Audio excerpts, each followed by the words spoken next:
ഉല്ലാസയാത്രയും ആ ഭീമൻ തീവണ്ടിയും.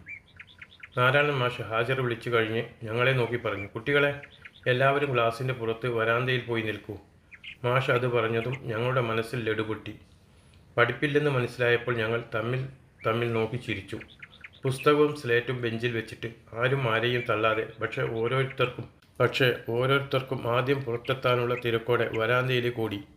ഞങ്ങൾ വരാന്തയിൽ നിരന്നു നിന്നപ്പോൾ 4ാം ക്ലാസ്സിലെ കുട്ടികളും പുറത്തു വന്നു ഞങ്ങളുടെ അടുത്തിൽ നിന്നു. അത് കണ്ട് അബ്ദു പതുക്കെ അന്ത്രുവിനോട് ചോദിച്ചു, എന്താടാ അവരെയും പുറത്താക്കിയോ? അന്ത്രു കൈമലർത്തിക്കൊണ്ട് പറഞ്ഞു, എനിക്കറിയില്ല, ഞാനും അത് തന്നെ നോക്കുന്നു. ഞങ്ങൾ ഓരോരുത്തരും ഓരോ ഊഹം പറയാൻ തുടങ്ങി. ആരോ പറഞ്ഞു, ഇന്ന് മിഠായി തരാനായിരിക്കും. മറ്റൊരാൾ പറഞ്ഞു, അല്ല, ആരോ വലിയ ആൾ വരുന്നുണ്ടാവും. അത് കേട്ടപ്പോൾ ഞങ്ങൾ ചിരി കടിച്ചു പിടിച്ചു. അപ്പോഴാണ് ദൂരെ നിന്നും ബാലമാഷ് കയ്യിൽ ചൂരലും വീശിക്കൊണ്ട് വരുന്നത് കണ്ടത്. അയ്യോ, ബാലമാഷ! ആരോ പതുക്കെ പറഞ്ഞതും ചിരിച്ചു കൊണ്ടിരുന്ന ഞങ്ങളുടെ മുഖം പെട്ടെന്ന് ഗൗരവമായി. കുറച്ചു നേരം മുമ്പ് കലവില കൂട്ടി നിന്നവരൊക്കെ വായിൽ വിരൽ വെച്ചതുപോലെ നിശബ്ദരായി. ചിലർ ഷർട്ട് നേരെയാക്കി, ചിലർ മുണ്ട് മുകളിലേക്ക് കയറിയത് താഴ്ത്തിയിട്ടു. ഞാൻ പോലും അറിയാതെ ഒന്ന് നേരെ നിന്നു. ബാലമാഷ് കണിശക്കാരനായിരുന്നു. കയ്യിലെ ചൂരൽ വെറുതെ അലങ്കാരത്തിനല്ലെന്ന് എല്ലാവർക്കും നന്നായി അറിയാം. ഞങ്ങളുടെ മുന്നിൽ വന്ന് മാഷ് ഉറച്ച ശബ്ദത്തിൽ പറഞ്ഞു, എല്ലാവരും എനിക്ക് അഭിമുഖമായി നിൽക്കൂ. ഞങ്ങൾ ഒറ്റയടിക്ക് തിരിഞ്ഞ് മാഷിനെ അഭിമുഖമായി നിന്നു. 4ാം ക്ലാസ്സിലെ കുട്ടികൾ മുന്നിലും 3ാം ക്ലാസ്സിലെ ഞങ്ങൾ പിന്നിലുമായി 2 നിരകളായി അച്ചടക്കത്തോടെ നിന്നു. അല്പസമയത്തിനകം നാരായണൻ മാഷും അവിടേക്ക് വന്നു. എല്ലാവരെയും ഒന്ന് നോക്കിയിട്ട് പുഞ്ചിരിച്ചു.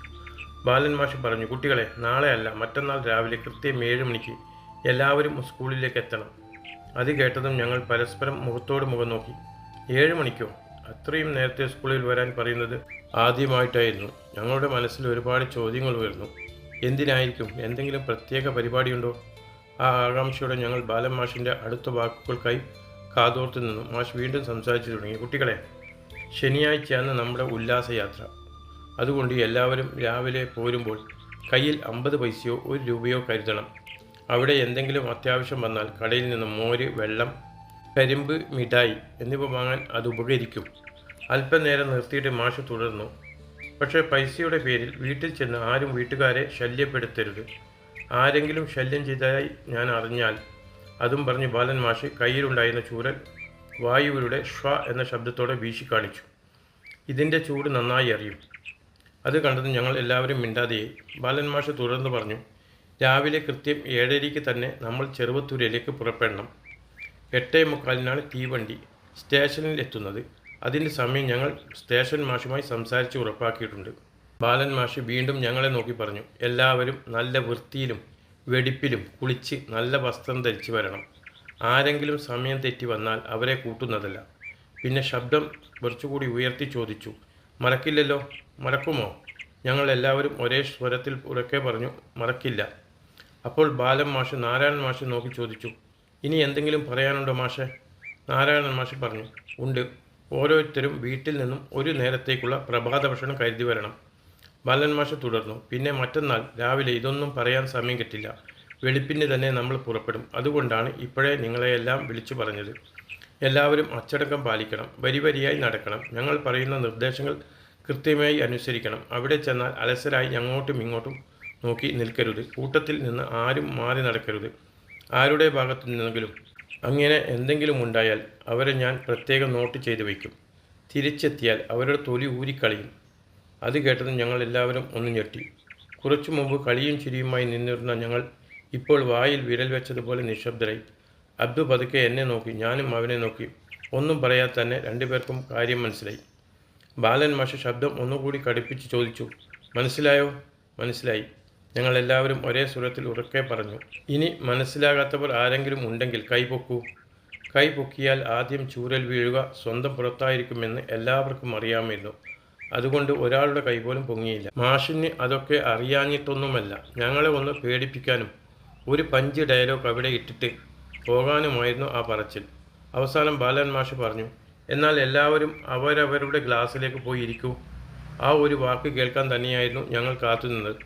പഠിപ്പുണ്ടായാലും കുഴപ്പമില്ല, ബാലൻ മാഷിൻ്റെ മുന്നിൽ നിന്നും രക്ഷപ്പെട്ടല്ലോ എന്ന ആശ്വാസമായിരുന്നു എല്ലാവർക്കും. ഞങ്ങൾ വേഗം ക്ലാസ്സിൽ കയറി ബെഞ്ചുകളിൽ സ്ഥാനം പിടിച്ചു. അന്ന് മലയാള ക്ലാസ്സായിരുന്നു. കുറച്ചു കഴിഞ്ഞ് നാരായണൻ മാഷ് ക്ലാസ്സിൽ വന്നു. പതിവ് പോലെ പുസ്തകം തുറന്ന് പദ്യം ചെല്ലാൻ തുടങ്ങി. മാഷ് നല്ല ഈണത്തിൽ ചൊല്ലുന്നുണ്ടായിരുന്നു. പക്ഷെ ഞങ്ങളുടെ മനസ്സ് മുഴുവൻ മറ്റന്നാൾ നടക്കാനിരിക്കുന്ന പരിപാടിയിലായിരുന്നു. മാഷിൻ്റെ പദ്യം ചെവിയിൽ വീണെങ്കിലും മനസ്സിലേക്ക് കയറിയില്ല. കുറച്ചു കഴിഞ്ഞ് മൂത്രമൊഴിക്കാൻ വിട്ടപ്പോൾ ഞങ്ങൾ ചങ്ങാതിമാർ എല്ലാം പുറത്തുകൂടി. ലക്ഷ്മണൻ ചോദിച്ചു, നിങ്ങൾ എത്ര മണിക്ക് സ്കൂളിലെത്തും? മാളിയിലെ മമ്മു പറഞ്ഞു, ഞാൻ 6:30 മണിക്ക് എത്തും. CH അമ്മദ് പറഞ്ഞു, ഞാനും 6:30 മണിക്ക് എത്തും. അങ്ങനെ ചോദിച്ച എല്ലാവരും ഒരേ മറുപടിയായിരുന്നു പറഞ്ഞത്, ഞാനും 6:30. അത് കേട്ട് ഞാൻ ചിരിച്ചുകൊണ്ട് പറഞ്ഞു, നിങ്ങളൊക്കെ ഇത്ര നേരത്തെ വന്നാൽ സ്കൂൾ തുറക്കാൻ മാഷിനെ തന്നെ കാത്തിരിക്കേണ്ടി വരുമല്ലോ. അത് കേട്ട് എല്ലാവരും പൊട്ടിച്ചിരിച്ചു. ബെല്ലടിച്ചതും വീണ്ടും ക്ലാസ്സിൽ കയറി. പക്ഷേ അന്നത്തെ ദിവസം പുസ്തകത്തിലായിരുന്നില്ല ഞങ്ങളുടെ മനസ്സ്. മറ്റന്നാൾ നടക്കാനിരിക്കുന്ന പരിപാടിയെക്കുറിച്ചായിരുന്നു എല്ലാവരുടെയും ചിന്ത എന്തായിരിക്കും, എങ്ങനെയായിരിക്കും എന്ന ആകാംക്ഷ മാത്രം. പക്ഷെ അന്ത്രുവിൻ്റെ മനസ്സിൽ വേറൊരു ചിന്തയായിരുന്നു. പോകാൻ വേണ്ട പൈസ ആരോട് ചോദിക്കും? വീട്ടിൽ പൈസ ചോദിക്കുന്നതിന് മുമ്പേ ചീത്ത കേൾക്കാനോ അടി കിട്ടാനോ സാധ്യത കൂടുതലായിരുന്നു. വീട്ടിൽ നിന്നും കടയിലേക്കോ മറ്റോ എന്തെങ്കിലും വാങ്ങാൻ അയച്ചിരുന്നെങ്കിൽ അതിൻ്റെ കൂലിയായി കുറച്ച് പൈസ കിട്ടിയേനെ. അങ്ങനെ ഓരോ വഴിയും ആലോചിച്ചെങ്കിലും ഒരു പിടിയും കിട്ടിയില്ല. വൈകുന്നേരം സ്കൂൾ വിട്ട് വീട്ടിലേക്ക് നടക്കുമ്പോഴും ഞങ്ങളുടെ സംസാര വിഷയം അതുതന്നെയായിരുന്നു. അപ്പോഴാണ് കണാരൻ അന്തറുവിനെ നോക്കി ഒരു കുസൃതി ചിരിയോടെ പറഞ്ഞത്, എടാ, വീട്ടിൽ നിന്ന് അമ്മ പൈസ തന്നില്ലെങ്കിൽ നീ എനിക്ക് കുറച്ച് പൈസ കടം തരണം. അത് കേട്ടതും അന്തറു മുഖം ചുളിച്ചു. ഞാൻ തന്നെ എങ്ങനെ പൈസ ഒപ്പിക്കുമെന്നോർത്ത് തല പുകയ്ക്കുകയാണ്. അപ്പോഴാണ് ഇവൻ്റെ ഒരു കടം. ഇവന് എപ്പോഴും ഒരു കാര്യമേ ഉള്ളൂ, കടന്താ. കണാരൻ ഉടനെ വിട്ടുകൊടുത്തില്ല. അതെന്താ, ഞാൻ നിന്നെ സഹായിച്ചിട്ടില്ലേ? അന്തറു ചിരിച്ചുകൊണ്ട് പറഞ്ഞു, നീ എന്നെ സഹായിച്ചോ? എടാ, നിനക്ക് എത്ര പ്രാവശ്യം ഞാൻ മിഠായി വാങ്ങി തന്നിട്ടുണ്ട്? കണാരൻ ഉടനെ മറുപടി പറഞ്ഞു, ഓ, ഒരു മിഠായി വാങ്ങി തന്നാൽ അതിൻ്റെ പകരം 10 മിഠായിയുടെ പണി എന്നെക്കൊണ്ട് ചെയ്യിക്കും. മരത്തിൽ കയറാനും കല്ലെറിയാനും തെങ്ങിൽ തോപ്പിൽ കാവൽ നിൽക്കാനും ഒടുവിൽ കിട്ടുന്നതോ ഒരു മിഠായി. അതിനെ സഹായം എന്ന് പറയരുത്. അത് കേട്ട് ബാക്കിയുള്ളവർ പൊട്ടിച്ചിരിച്ചു. അന്തറുവിന് ദേഷ്യം കയറി. എടാ, നീ അധികം പറയണ്ട കേട്ടോ. കണാരനും വിട്ടില്ല. പറയും, സത്യം തന്നെയല്ലേ പറയുന്നത്. രണ്ടുപേരും ഓരോ അടിയെടുത്ത് മുന്നോട്ട് വരുന്നതോടെ വഴക്ക് കനക്കാൻ തുടങ്ങി. അപ്പോഴാണ് മൗലാർ ഖാൻ്റെ കാവ് ഇടയിൽ കയറി രണ്ടുപേരെയും പിടിച്ചു മാറ്റിയത്. മതി, നിങ്ങൾ രണ്ടുപേരും എന്ത് പറഞ്ഞാലും ഒടുവിൽ ഇത് തന്നെ, കീരിയും പാമ്പും പോലെയാ. 5 മിനിറ്റ് സമാധാനം ഉണ്ടാകില്ല. അന്തർ ഉടനെ കാവുവിനെ നോക്കി പറഞ്ഞു, ഞാനല്ല തുടങ്ങിയത്, അവനാണ് ആദ്യം തുടങ്ങിയത്. അത് കേട്ടതും കണാരൻ ചാടി പറഞ്ഞു, കണ്ടോ, ഇപ്പോഴും കുറ്റം എൻ്റെ തലയിലാക്കി. ഞങ്ങളുടെ വഴക്കിനിടയിൽ മൗലാർ ഖാൻ്റെ കാവ് ഇടപെട്ട് രണ്ടുപേരെയും പിടിച്ചു മാറ്റി. മതി, നിങ്ങൾ രണ്ടുപേരും ഒന്നിച്ചാൽ ഒടുവിൽ വഴക്കിൽ തന്നെയാ അവസാനിക്കുക. അതോടെ വഴക്ക് അവിടെ തീർന്നു. പക്ഷേ കണാരൻ അതുകൊണ്ടും അടങ്ങിയില്ല. അവൻ ഷെരീഫിൻ്റെ അടുത്തേക്ക് നീങ്ങി. ഷെരീഫേ, എൻ്റെ വീട്ടിൽ നിന്നും പൈസ കിട്ടിയില്ലെങ്കിൽ നീ എനിക്ക് കുറച്ച് വായ്പ തരാമോ? ഷെരീഫ് ചിരിച്ചുകൊണ്ട് നിന്നതല്ലാതെ ഒന്നും പറഞ്ഞില്ല. ഇവനോട് മറുപടി പറഞ്ഞാൽ അടുത്ത വഴക്ക് എൻ്റേതാകും എന്ന് അവന് മനസ്സിൽ കരുതിയിരിക്കണം. അത് കണ്ട് ഞങ്ങൾ എല്ലാവരും പൊട്ടിച്ചിരിച്ചു. അങ്ങനെ സംസാരിച്ചും കളിയാക്കിയും നടക്കവേ ഞങ്ങൾ ഓരോരുത്തരും ഓരോ വഴിക്കായി പിരിഞ്ഞ് വീടുകളിലേക്ക് നടന്നു. വീട്ടിലെത്തിയ ഉടൻ ഞാൻ കൈകാലുകൾ കഴുകി ചായ കുടിക്കാനിരുന്നു. ചായ കുടിക്കുന്നതിനിടയിലാണ് ഉമ്മയോട് പൈസയുടെ കാര്യം അവതരിപ്പിച്ചത്.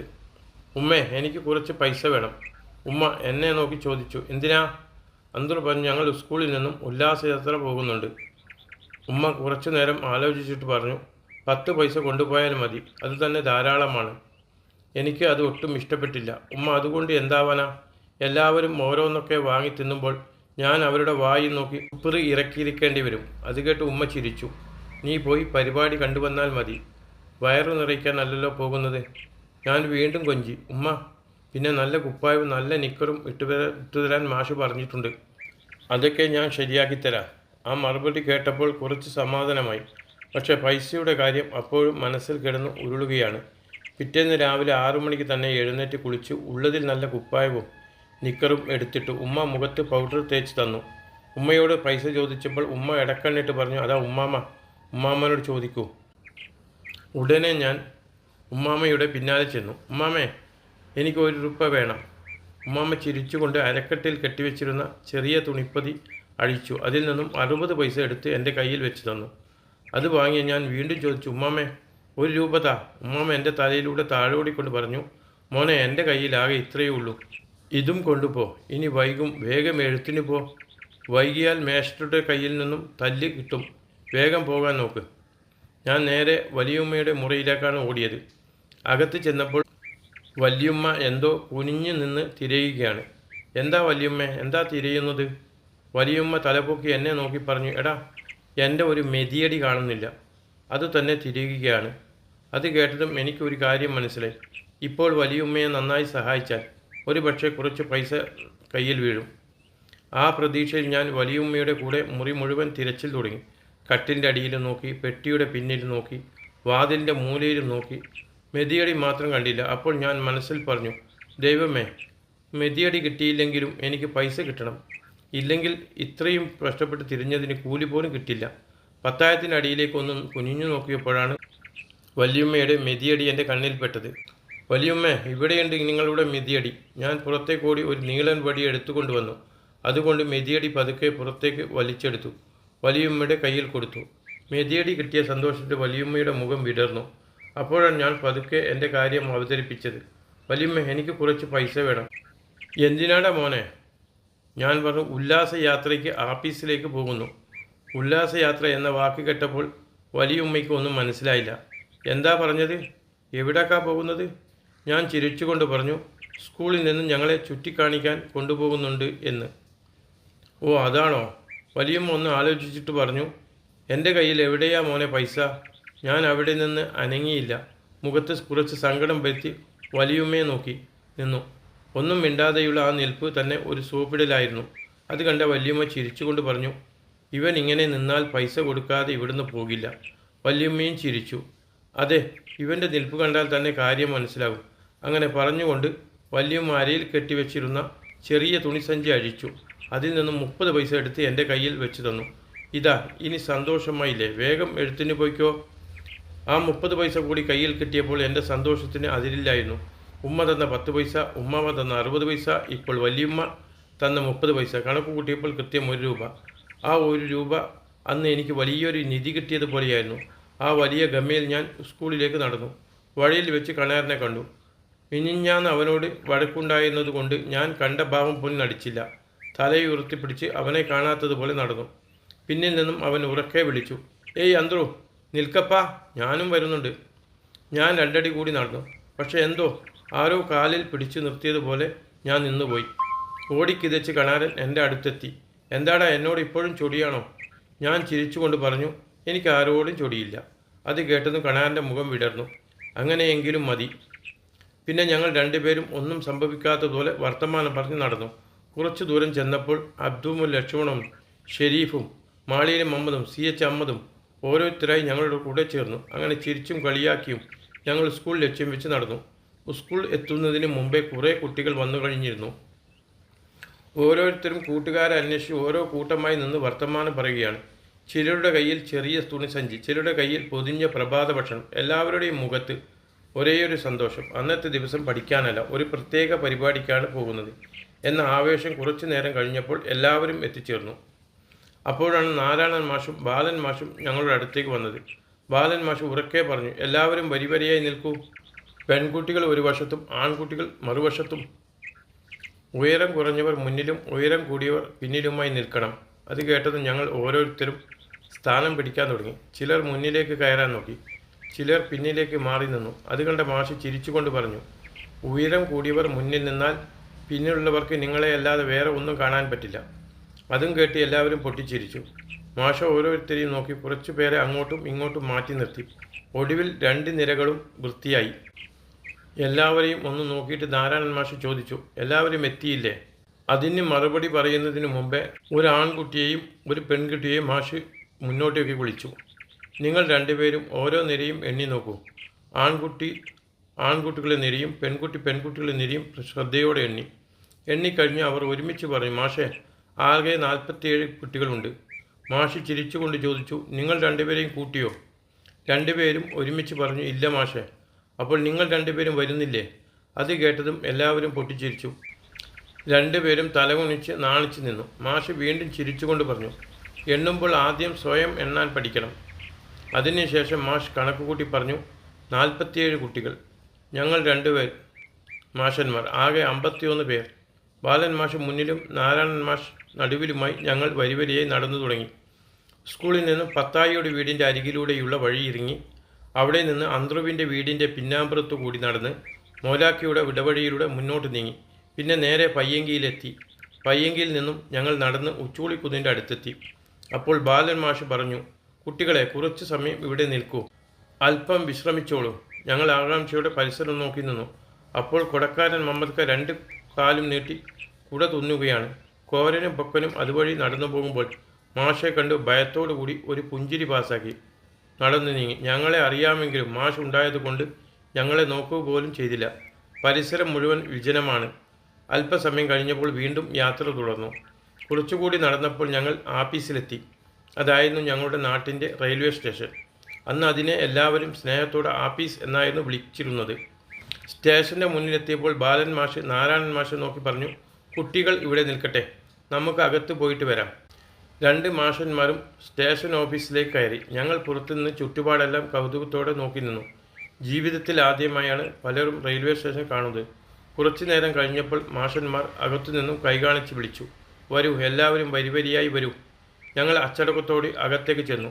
മാഷ് പറഞ്ഞു, എല്ലാവരും റെയിൽ പാളത്തിലേക്ക് തിരിഞ്ഞു നിൽക്കൂ. ഞങ്ങൾ എല്ലാവരും അതുപോലെ നിന്നു. അപ്പോൾ അവിടെ തീവണ്ടിക്കായി കാത്ത് കുറേ ആളുകൾ നിൽക്കുന്നുണ്ടായിരുന്നു. ഞങ്ങളെ കണ്ടപ്പോൾ അവർ അതിശയത്തോടെ നോക്കി. ചിലർ പുഞ്ചിരിച്ചു, ചിലർ തമ്മിൽ എന്തൊക്കെയോ പറഞ്ഞു ചിരിച്ചു. ഇത്രയും കുട്ടികൾ ഒരുമിച്ച് വന്നത് അവർക്ക് കൗതുകമായിരിക്കണം. നാരായണൻ മാഷ് പറഞ്ഞു, എല്ലാവരും തെക്കോട്ട് നോക്കൂ. ഞങ്ങൾ ഒരുമിച്ച് തലതിരിച്ച് തെക്കോട്ട് നോക്കി. മാഷ് വീണ്ടും പറഞ്ഞു, അങ്ങ് നിന്നാണ് തീവണ്ടി വരുന്നത്. ഞങ്ങളുടെ കണ്ണുകൾ ആ ദൂരെ കാഴ്ചയിൽ പതിഞ്ഞു. പെട്ടെന്ന് മാഷ് കൈ ചൂണ്ടിക്കാട്ടി പറഞ്ഞു, അതാ അവിടെ പുക കാണുന്നില്ലേ, അതാണ് തീവണ്ടി വരുന്നതിൻ്റെ പുക. ഞങ്ങൾ കണ്ണും വീഴ്ചിട്ട് സൂക്ഷിച്ചു നോക്കി. ആദ്യം പുക മാത്രം കണ്ടു. പിന്നെ വളരെ ദൂരെയായി ഒരു ചെറിയ കറുത്ത പൊട്ടുപോലെ എന്തോ അനങ്ങുന്നത് കണ്ടു. അപ്പോഴേക്കും ദൂരെ നിന്നും ഒരു ശബ്ദം കേട്ടു, കൂ കൂ കൂ കൂ. ആ ശബ്ദം കേട്ടപ്പോൾ ഞങ്ങളുടെ ശരീരമാകെ കൂരിത്തെരിച്ചു. അതാ വരുന്നു, ആരോ സന്തോഷത്തോടെ വിളിച്ചു പറഞ്ഞു. ഇപ്പോൾ അത് വ്യക്തമായി കാണാം. ചിക്ക് ചിക്ക് ചുക് ചുക്, ചിക്ക് ചിക്ക് ചുക് ചുക്. ശബ്ദം അടുത്തടുത്ത് വലുതായിക്കൊണ്ടിരുന്നു. വീണ്ടും നീണ്ടൊരു വിസൽ, കൂ കൂ കൂ കൂ. നിമിഷങ്ങൾക്കകം ആ വലിയ ഇരുമ്പു രാക്ഷസൻ ഞങ്ങളുടെ മുന്നിലൂടെ പാഞ്ഞു വന്നു. എൻ്റെ റബ്ബെ, എന്തൊരു വലിപ്പം! തീരുന്നേയില്ല. ഒരു ബോഗി കഴിഞ്ഞാൽ മറ്റൊന്ന്, അതിൻ്റെ പിന്നെയും മറ്റൊന്ന്, അങ്ങനെ എണ്ണിത്തീരാത്തത്ര ബോഗികൾ. ഞങ്ങൾ കണ്ണിമയ്ക്കാൻ പോലും മറന്ന് അത്ഭുതത്തോടെ നോക്കി നിന്നു. ഒടുവിൽ തീവണ്ടി പതുക്കെ വേഗം കുറിച്ച് സ്റ്റേഷനിൽ നിന്നു. അപ്പോൾ യാത്രക്കാർ ഇറങ്ങാൻ തുടങ്ങി. ചിലർ സാധനങ്ങളുമായി ഇറങ്ങി, ചിലർ തിരക്കിട്ട് കയറി. അന്ന് വരെ ഞങ്ങൾ പുസ്തകത്തിൽ മാത്രം വായിച്ചിരുന്ന ആ കാഴ്ചകൾ കണ്ണിന് മുന്നിൽ ജീവനോടെ നടക്കുകയായിരുന്നു. ആ തിരക്ക് ഒന്ന് കുറഞ്ഞപ്പോൾ മാഷ് ഞങ്ങളോട് പറഞ്ഞു, കുട്ടികളെ, കുറച്ചുകൂടി അടുത്തേക്ക് വന്ന് നിൽക്കൂ, പക്ഷെ ആരും റെയിൽപാളത്തിലേക്ക് ഇറങ്ങരുത്. ഞങ്ങൾ മാഷ് പറഞ്ഞതുപോലെ കുറച്ചുകൂടി അടുത്തേക്ക് നീങ്ങി. നാരായണ മാഷ് തീവണ്ടിയിലെ ഒരു ബോഗിയിൽ കൈവച്ചുകൊണ്ട് പറഞ്ഞു, കുട്ടികളെ, ഇതാണ് തീവണ്ടി. ഞങ്ങളെല്ലാവരും അത്ഭുതത്തോടെ അതിൻ്റെ ഇരുമ്പു ശരീരത്തിൽ കൈവച്ചു. മാഷ് തുടർന്നു, നിങ്ങൾ കുറച്ചു മുമ്പ് കേട്ട കൂ കൂ എന്ന ശബ്ദം കേട്ടല്ലോ, അതാണ് ഇതിൻ്റെ ഹോൺ. പിന്നെ ഒരു ബോഗി തട്ടിക്കൊണ്ട് പറഞ്ഞു, ഇതിനെ ബോഗി എന്നാണ് പറയുന്നത്. യാത്രക്കാർ ഇതിൻ്റെ ഉള്ളിലാണ് ഇരിക്കുന്നത്. ഞങ്ങൾ ജനലിലൂടെ അകത്തേക്ക് എത്തി നോക്കി. ബെഞ്ചുകളിൽ ഇരിക്കുന്ന ആളുകളെ കണ്ടപ്പോൾ അത്ഭുതം ഒന്നുകൂടി വർദ്ധിച്ചു. ഇത്ര വലിയ സാധനം ഇത്രയേറെ ആളുകളെ കയറ്റി എങ്ങനെ ഓടുന്നുവെന്നായിരുന്നു ഞങ്ങളുടെ ഓരോരുത്തരുടെയും മനസ്സിലെ ചോദ്യം. മാഷ് ബോഗിയുടെ ജനലിലേക്ക് വിരൽ ചൂണ്ടി പറഞ്ഞു, കണ്ടില്ലേ, യാത്രക്കാർ ഇതിനുള്ളിലാണ് ഇരിക്കുന്നത്. ദൂരെ ദൂരെ പോകുന്നവരൊക്കെ ഈ ബോഗികളായിരുന്നു യാത്ര ചെയ്യുന്നത്. ഞങ്ങൾ ജനലിലൂടെ എത്തി നോക്കി. ചിലർ ഞങ്ങളെ നോക്കി ചിരിച്ചു, ചിലർ കൈവീശി കാണിച്ചു. ഞങ്ങൾക്കും സന്തോഷമായി. പിന്നീട് മാഷ് പറഞ്ഞു, എല്ലാവരും മുന്നോട്ട് നടക്കൂ. ഞങ്ങൾ വരിവരിയായി മുന്നോട്ട് നടന്നു. നടന്ന് വണ്ടിയുടെ ഏറ്റവും മുൻഭാഗത്തെത്തി. അവിടെ പച്ചക്കൊടിയും ചുവപ്പ് കൊടിയും പിടിച്ചു നിന്ന ഒരു റെയിൽവേ ജീവനക്കാരൻ ഞങ്ങളുടെ കൂടെ ചേർന്നു. അദ്ദേഹം ചിരിച്ചുകൊണ്ട് കുട്ടികളെ നോക്കി. ബാലൻ മാഷി വണ്ടിയുടെ മുൻവശത്തേക്ക് വിരൽ ചൂണ്ടി പറഞ്ഞു, കുട്ടികളെ, ഇതാണ് ഇതിൻ്റെ എൻജിൻ. ഞങ്ങൾ അത്ഭുതത്തോടെ ആ കറുത്ത ഭീമനെ നോക്കി നിന്നു. അപ്പോഴേക്കും എൻജിൻ്റെ വാതിൽ തുറന്ന് അതിനുള്ളിൽ ഉണ്ടായിരുന്ന ഒരാൾ പുറത്തേക്ക് നോക്കി. മാഷ് പറഞ്ഞു, ഇതാണ് ഈ വണ്ടിയോട് ഓടിക്കുന്ന ആൾ. ഞങ്ങളെല്ലാവരും അയാളെ കൗതുകത്തോടെ നോക്കി. ഞങ്ങളെ കണ്ട് അദ്ദേഹം പുഞ്ചിരിച്ചുകൊണ്ട് കൈവീശി. ഞങ്ങളും തിരിച്ച് കൈവീശി. പിന്നീട് മാഷ് എൻജിൻ്റെ പിന്നിലെ ഭാഗത്തേക്ക് വിരൽ ചൂണ്ടി പറഞ്ഞു, അവിടെ തീ കത്തുന്നത് കണ്ടോ? അതിലേക്കാണ് കൽക്കരി ഇട്ടുകൊണ്ടിരിക്കുന്നത്. കൽക്കരിയുടെ ചൂടിലാണ് ആവി ഉണ്ടാകുന്നത്. ആ ആവിയുടെ ശക്തി കൊണ്ടാണ് ഈ തീവണ്ടി ഓടുന്നത്. തീവണ്ടി കുറയുന്നതിനനുസരിച്ച് വീണ്ടും വീണ്ടും കൽക്കരി ഇട്ടുകൊണ്ടേയിരിക്കും. ഞങ്ങൾ തീ ആളിക്കത്തുന്നതും അതിലേക്ക് കൽക്കരി കോരിയിടുന്നതും അത്ഭുതത്തോടെ നോക്കി നിന്നു. പിന്നീട് മാഷി എൻജിൻ്റെ മുൻവശം കാണിച്ചുകൊണ്ട് പറഞ്ഞു, ഇതിൻ്റെ വലിയ ലൈറ്റ്. രാത്രി യാത്ര ചെയ്യുമ്പോൾ മുന്നിലെ വഴി കാണാൻ ഇതാണ് സഹായിക്കുന്നത്. അതിനുശേഷം ഓരോ ഭാഗവും കാണിച്ചു തന്നുകൊണ്ട് അതിൻ്റെ ഉപയോഗം ലളിതമായി പറഞ്ഞു തന്നു. അവസാനം മാഷ് പറഞ്ഞു, ഈ വണ്ടി തിരിഞ്ഞു ഓടുന്ന സാധനമല്ല. യാത്ര തീർന്നാൽ തുടങ്ങിയ സ്ഥലത്തേക്കോ മറുഭാഗത്തേക്കോ പോകുമ്പോൾ ഈ എൻജിൻ അഴിച്ച് മറ്റേ അറ്റത്ത് കൊണ്ടുപോയി ഘടിപ്പിക്കും. അങ്ങനെയാണ് തിരിച്ചുള്ള യാത്ര തുടങ്ങുന്നത്. ഞങ്ങളതെല്ലാം വായും പൊളിച്ച് കേട്ടുനിന്നു. ഇത്ര വലിയ സാധനം എങ്ങനെ ഓടുന്നു എന്ന അത്ഭുതം ഓരോ നിമിഷവും കൂടിക്കൊണ്ടേയിരുന്നു. അതിനുശേഷം മാഷ് എൻജിനിലുണ്ടായിരുന്ന ഡ്രൈവർക്കും പച്ചക്കൊടിയും ചുവപ്പ് കൊടിയും പിടിച്ചിരുന്ന റെയിൽവേ ജീവനക്കാരനും കൈകൊടുത്തു. അത് കണ്ട ഡ്രൈവർ ഞങ്ങളെ നോക്കി ചിരിച്ചുകൊണ്ട് ഓൺ മുഴക്കി. കൂ കൂ. വീണ്ടും ഒരിക്കൽ കൂടി കൂ കൂ. ഒരിക്കൽ കൂടി നീട്ടി കൂ കൂ. ആ ശബ്ദം കേട്ടപ്പോൾ ഞങ്ങൾ എല്ലാവരും സന്തോഷത്തോടെ കൈയടിച്ചു. ചിലർ ചെവി പൊത്തി, ചിലർ ചിരിച്ചു, ചിലർ വീണ്ടും ഹോൺ കേൾക്കാൻ കാത്തുനിന്നു. പിന്നീട് മാഷ് പറഞ്ഞു, ശരി, എന്നെ എല്ലാവരും വണ്ടിയുടെ മുൻവശത്തു കൂടി വരിവരിയായി നടന്നു വരൂ. ഞങ്ങൾ അച്ചടക്കത്തോടെ നടന്ന് സ്റ്റേഷന് പുറത്തേക്ക് ഇറങ്ങി. ആഫീസിനടുത്തുള്ള അങ്ങാടി വഴിയിലൂടെ കുറച്ചു ദൂരം നടന്നപ്പോൾ ഒരു വലിയ കുളത്തിൻ്റെ അരികിലെത്തി. അവിടെ ഞങ്ങളെ നിർത്തിയിട്ട് നാരായണൻ മാഷ് പറഞ്ഞു, കണ്ടോ ഈ വലിയ കുളം? ഈ കുളത്തിൽ നിന്നാണ് തീവണ്ടിക്ക് ആവശ്യമായ വെള്ളം ശേഖരിക്കുന്നത്. പിന്നെ അടുത്തുണ്ടായിരുന്ന വലിയ ഇരുമ്പ് പൈപ്പിലേക്ക് വിരൽ ചൂണ്ടി പറഞ്ഞു, ആ വലിയ പൈപ്പ് കണ്ടില്ലേ? അതിലൂടെയാണ് വെള്ളം പമ്പ് ചെയ്ത് തീവണ്ടിയിലേക്ക് എത്തിക്കുന്നത്. ഞങ്ങൾ ഓരോന്നും കൗതുകത്തോടെ നോക്കി. എല്ലാം പറഞ്ഞു തീർന്ന ശേഷം മാഷ് ഞങ്ങളെ നോക്കി ചോദിച്ചു, ഞാൻ ഇതുവരെ പറഞ്ഞതിൽ ആർക്കെങ്കിലും എന്തെങ്കിലും സംശയമുണ്ടെങ്കിൽ ഇപ്പോൾ ചോദിക്കാം. അപ്പോൾ 4ാം ക്ലാസ്സിലെ ഒരു കുട്ടി കൈ ഉയർത്തി നിന്നു. മാഷ് ചിരിച്ചുകൊണ്ട് പറഞ്ഞു, പറയൂ, എന്താണ് നിൻ്റെ സംശയം? അപ്പോൾ 4ാം ക്ലാസ്സിലെ കുട്ടി ചോദിച്ചു, മാഷെ, ആ പാർട്ടിക്കാരൻ 2 കൊടിയും പിടിച്ച് നിൽക്കുന്നത് എന്തിനാ? മാഷ് ചിരിച്ചുകൊണ്ട് പറഞ്ഞു, നല്ല സംശയമാണ്, ചോദിക്കണം. ചോദിച്ചാലേ കാര്യങ്ങൾ മനസ്സിലാകും. എല്ലാവരും ആകാംക്ഷയോടെ മാഷിനെ നോക്കി. ആ നിൽക്കുന്നത് പാർട്ടിക്കാരനല്ല, അതാണ് സ്റ്റേഷൻ മാഷ്. ഞങ്ങളെല്ലാവരും അയാളെ വീണ്ടും നോക്കി. മാഷ് തുടർന്നു, അയാൾ ചുവന്ന കൊടി കാണിച്ചാൽ തീവണ്ടി നിൽക്കും, പച്ചക്കൊടി കാണിച്ചാൽ തീവണ്ടി പുറപ്പെടും. യാത്ര സുരക്ഷിതമാണെന്ന് അറിയിക്കുന്നതും ഇങ്ങനെയാണ്. പിന്നെ കുറച്ച് അകലെ നിന്നിരുന്ന മറ്റൊരു ജീവനക്കാരനെ കാണിച്ചുകൊണ്ട് ചോദിച്ചു, അയാളുടെ കയ്യിൽ ഒരു വളയം കണ്ടില്ലേ? ഞങ്ങളെല്ലാവരും അതിലേക്ക് നോക്കി. തീവണ്ടി വരുമ്പോൾ ആ വളയം ഒരാൾ മറ്റേയാൾക്ക് കൈമാറും. അതും റെയിൽവേയുടെ ഒരു നടപടിയാണ്. ഞങ്ങൾക്ക് അതൊക്കെ പുതിയ അറിവായിരുന്നു. പുസ്തകത്തിൽ പോലും വായിക്കാത്ത കാര്യങ്ങൾ നേരിൽ കണ്ടും കേട്ടും പഠിക്കുകയായിരുന്നു. മാഷ് വീണ്ടും ചോദിച്ചു, ഇനി ആർക്കെങ്കിലും എന്തെങ്കിലും സംശയമുണ്ടോ? എല്ലാവരും പരസ്പരം മുഖത്തോട് മുഖം നോക്കി. ആരും ഒന്നും ചോദിച്ചില്ല. ശരി, എന്നാൽ എല്ലാവരും കൊണ്ടുവന്ന പ്രഭാത ഭക്ഷണം ആ മരത്തിൻ്റെ തണലിൽ പോയി ഇരുന്ന് കഴിക്കൂ. ഞങ്ങൾ സന്തോഷത്തോടെ മരച്ചുവട്ടിലേക്ക് ഓടി. ഓരോരുത്തരും കൊണ്ടുവന്ന പൊതികൾ തുറന്നു. ചിലരുടെ പൊതിയിൽ പുട്ടും പഴവും, ചിലരുടെ കയ്യിൽ ദോശ, ചിലർക്ക് ചോറും കറിയും, ചിലർക്ക് കപ്പയും മുളക് ചമ്മന്തിയും. അന്നത്തെ കാലത്ത് കിട്ടിയതൊക്കെ തന്നെ വലിയ വിരുന്നായിരുന്നു. ഞങ്ങൾ ഭക്ഷണം കഴിച്ചു കൊണ്ടിരിക്കുമ്പോൾ നാരായണൻ മാഷ് വീണ്ടും സ്റ്റേഷനിലേക്ക് നടന്നു. അവിടെയുള്ള ജീവനക്കാരോട് കുറച്ചു നേരം സംസാരിച്ചതിന് ശേഷം തിരികെ വന്നു. അപ്പോഴാണ് വീണ്ടും കൂ കൂ കൂ കൂ എന്ന് നീണ്ട വിസൽ മുഴങ്ങിയത്. അതിന് പിന്നാലെ ചുക് ചുക് ചുക് ചുക് ചുക് ചുക് എന്ന ശബ്ദം കേട്ടു. ഞങ്ങളെല്ലാവരും ഭക്ഷണം മറന്ന് എഴുന്നേറ്റ് നോക്കി. ദേ വീണ്ടും തീവണ്ടി പോകുന്നു. ആ വലിയ തീവണ്ടി പതുക്കെ നീങ്ങി, വേഗം കൂട്ടി. അകന്നകന്ന് ഒരു ചെറിയ പൊട്ടായി മാറുന്നതുവരെ ഞങ്ങൾ നോക്കി നിന്നു. ചിലരുടെ കയ്യിൽ ഭക്ഷണമുണ്ടായിരുന്നു, പക്ഷെ കണ്ണും മുഴുവൻ തീവണ്ടിയിലായിരുന്നു. ഇതിനിടയിൽ നാരായണൻ മാഷും ബാലൻ മാഷും അടുത്തുണ്ടായിരുന്ന ചെറിയ പെട്ടിക്കടയിൽ നിന്നും 2 ചായ വാങ്ങി കുടിച്ചു. ചായയ്ക്ക് ഒന്നും കഴിക്കാതെ ചായ മാത്രം കുടിച്ച് വീണ്ടും ഞങ്ങളുടെ അടുത്തെത്തി. എല്ലാവരും ഭക്ഷണം കഴിച്ചു കഴിഞ്ഞപ്പോൾ മാഷ് പറഞ്ഞു, വരൂ, ഇനി അങ്ങാടി ഒന്ന് കണ്ടുവരാം. ഞങ്ങൾ വരിവരിയായി നടന്ന് അങ്ങാടിയിലേക്ക് കയറി. ആദ്യമായി ഒരു വലിയ തുണിക്കട കാണിച്ചു തന്നു. നിറയെ മുണ്ടുകളും കുപ്പായത്തിൻ്റെ തുണികളും തൂക്കിയിട്ടിരുന്നു. അതിനടുത്ത് വൈദ്യശാല, അലമാര നിറയെ അരിഷ്ടക്കുപ്പികൾ. ആ കട മുഴുവൻ മരുന്നിൻ്റെ മണം നിറഞ്ഞിരുന്നു. അല്പം മുന്നോട്ട് പോയപ്പോൾ പലചരക്ക് കട. വലിയ ചാക്കുകളെ അരി, പഞ്ചസാര, ഉപ്പ്, മുളക്, മല്ലി എന്തെല്ലാമോ നിറച്ചു വെച്ചിരിക്കുന്നു. അതിനുശേഷം റേഡിയോ നന്നാക്കുന്ന ഒരു കട. തുറന്നു കിടക്കുന്ന റേഡിയോകളും വയറുകളും കണ്ടപ്പോൾ ഞങ്ങൾ അത്ഭുതപ്പെട്ടു. ഒരു ഇടവഴിയിലൂടെ കയറിയപ്പോൾ ഞങ്ങൾക്ക് ഏറ്റവും ഇഷ്ടപ്പെട്ട സ്ഥലം ബുക്കുകളും സ്ലേറ്റുകളും പെൻസിലുകളും പേനകളും മഷിക്കുപ്പിയും നിറഞ്ഞ സ്റ്റേഷനറി കട. അതിൻ്റെ അടുത്ത് നിറയെ നിറങ്ങളിലുള്ള മിഠായി കുപ്പികൾ, ചുവപ്പും മഞ്ഞയും പച്ചയും നിറത്തിലുള്ള മിഠായികൾ കണ്ടപ്പോൾ ഞങ്ങളുടെ വായിൽ വെള്ളം മൂറി. കുറച്ചുകൂടി മുന്നോട്ട് പോയപ്പോൾ മോര് വിൽക്കുന്ന കട. വലിയ മൺഭരണികൾ മോര് നിറച്ചു വെച്ചിരിക്കുന്നു. അതിനടുത്ത് സോഡ ഉണ്ടാക്കുന്ന കട. കുപ്പികളിൽ നിറച്ച സോഡ കണ്ടപ്പോൾ പലരും അതിശയത്തോടെ നോക്കി. പിന്നെ കളിപ്പാട്ടങ്ങൾ, മരത്തിൽ ഉണ്ടാക്കിയ കാറുകളും പാവകളും കുഴലും പന്തും തൂക്കിയിട്ടിരിക്കുന്നു. അല്പം അകലെ ബീഡി ചുരുട്ടുന്ന കട. അവിടെ ഇരുന്ന് ആളുകൾ അതിവേഗം ബീഡി ചുരുട്ടുന്നത് ഞങ്ങൾ കൗതുകത്തോടെ നോക്കി. പൊട്ടാസ് വിൽക്കുന്ന കടയും പുസ്തക കടയും ചെറിയ ചെറിയ പല കടകളും മാഷ് ഓരോന്നായി കാണിച്ചു തന്നു. ഓരോ കടയിലും എന്താണ് വിൽക്കുന്നത്, അതിൻ്റെ ഉപയോഗം എന്താണ് എന്നൊക്കെ വളരെ ക്ഷമയോടെ വിശദീകരിച്ചു. അങ്ങാടി മുഴുവൻ ചുറ്റി കണ്ടപ്പോൾ ഞങ്ങളുടെ സന്തോഷത്തിന് അതിരില്ലായിരുന്നു. ഞങ്ങളിൽ ചിലർ മോര് കുടിച്ചു, ചിലർ സോഡ വാങ്ങി കുടിച്ചു, ചിലർ കരിമ്പ് വാങ്ങി കടിച്ചു തിന്നു. ഓരോരുത്തരും അവരവരുടെ കയ്യിലുണ്ടായ പൈസയ്ക്ക് കിട്ടുന്ന സാധനം വാങ്ങി. ചിലർ വീട്ടിലേക്ക് കൊണ്ടുപോകാൻ ചെറിയ സാധനങ്ങൾ വാങ്ങി. അപ്പോഴാണ് കണാരൻ വിഷമത്തോടെ പറഞ്ഞത്, എൻ്റെ കയ്യിൽ പൈസ കുറവായതുകൊണ്ട് വീട്ടിലേക്കൊന്നും വാങ്ങാൻ പറ്റിയില്ല. അവൻ്റെ മുഖം കണ്ടപ്പോൾ എനിക്കും വിഷമമായി. ഞാൻ 15 പൈസ എടുത്ത് കൊടുത്തു. ഷെരീഫ് 15 പൈസയും രാജൻ 10 പൈസയും കൊടുത്തു. കണാരൻ്റെ കയ്യിൽ പൈസ വന്നതോടെ അവൻ്റെ മുഖം ഉത്സവം കണ്ട കുട്ടിയെ പോലെ വിടർന്നു. ഇനി എനിക്കും വീട്ടിലേക്ക് എന്തെങ്കിലും വാങ്ങിക്കൊണ്ടു പോകാം. അവൻ്റെ സന്തോഷം കണ്ടപ്പോൾ ഞങ്ങൾക്കും സന്തോഷമായി. അപ്പോഴേക്കും വെയിൽ കനത്തു തുടങ്ങി. നാരായണൻ മാഷ് പറഞ്ഞു, കുട്ടികളെ, വെയിൽ കൂടുകയാണ്, ഇനി നമുക്ക് തിരിച്ചു പോകാം. ആ വാക്ക് കേട്ടപ്പോൾ ഞങ്ങൾക്ക് ആർക്കും സന്തോഷമായില്ല. അങ്ങാടി ഇനിയും കണ്ടു നടക്കണമെന്നായിരുന്നു എല്ലാവരുടെയും ആഗ്രഹം. തീവണ്ടിയും ഒരിക്കൽ കൂടി കാണണമെന്ന് മനസ്സ് കൊതിച്ചു. പക്ഷേ മാഷ് പറഞ്ഞാൽ അനുസരിക്കണം. എല്ലാവരും വീണ്ടും വരിവരിയായി നിൽക്കൂ. ഞങ്ങൾ വന്നതുപോലെ തന്നെ വീണ്ടും 2 നിരകളായി നിന്നു. ബാലൻ മാഷ് മുന്നിലും നാരായണൻ മാഷ് നടുവിലുമായി. ഞങ്ങൾ തിരിച്ചു സ്കൂളിലേക്ക് നടന്നു. വഴിയിൽ കണ്ട മുതിർന്ന ആളുകൾ ഞങ്ങളെ കൗതുകത്തോടെ നോക്കി. മാഷന്മാരെ കാണുമ്പോൾ പലരും അരയിൽ കെട്ടിയിരുന്ന മുണ്ട് അഴിച്ച് താഴ്ത്തിയിട്ടു.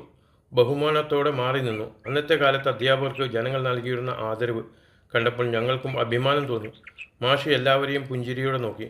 തല കുലുക്കിക്കൊണ്ട് മുന്നോട്ട് നടന്നു. അങ്ങനെ ഞങ്ങൾ സ്കൂളിലെത്തിയ ശേഷം നാരായണൻ മാഷ് പറഞ്ഞു, ഇന്നത്തേക്ക് മതി, എല്ലാവരും വീട്ടിലേക്ക് പോയിക്കോളൂ, നിങ്ങൾക്കൊക്കെ ക്ഷീണം കാണും. ആ വാക്ക് കേട്ടതും ഞങ്ങൾ സന്തോഷത്തോടെ വീട്ടിലേക്ക് പുറപ്പെട്ടു. അന്നത്തെ ഞങ്ങളുടെ സന്തോഷം പറഞ്ഞറിയിക്കാൻ വാക്കുകൾ പോരായിരുന്നു. പെരുന്നാളും ഓണവും ക്രിസ്മസും ഒരുമിച്ച് വന്നാൽ എങ്ങനെയായിരിക്കുമോ അതുപോലൊരു ആഘോഷമായിരുന്നു ആ ദിവസം. വീട്ടിലേക്ക് ഞങ്ങളെല്ലാവരും കൂടി പാട്ടും പാടി. കൂക്കും കൂക്കും തീവണ്ടി കൂക്കിപ്പായൻ തീവണ്ടി, ആ പാട്ടും പാടി കളിച്ചിരി തമാശകൾ പറഞ്ഞ് നടന്നു നീങ്ങി.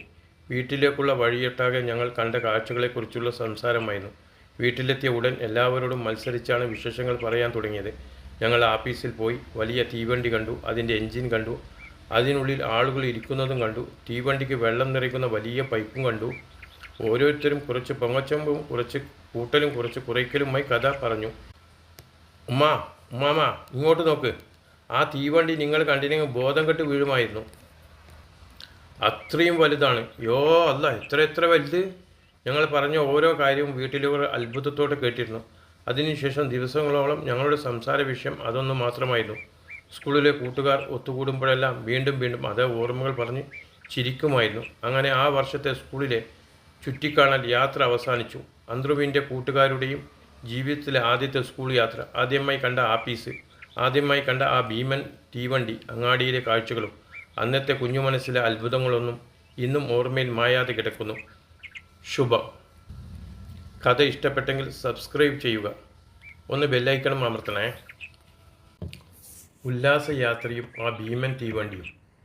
നാരായണൻ മാഷ് ഹാജർ വിളിച്ചു കഴിഞ്ഞ് ഞങ്ങളെ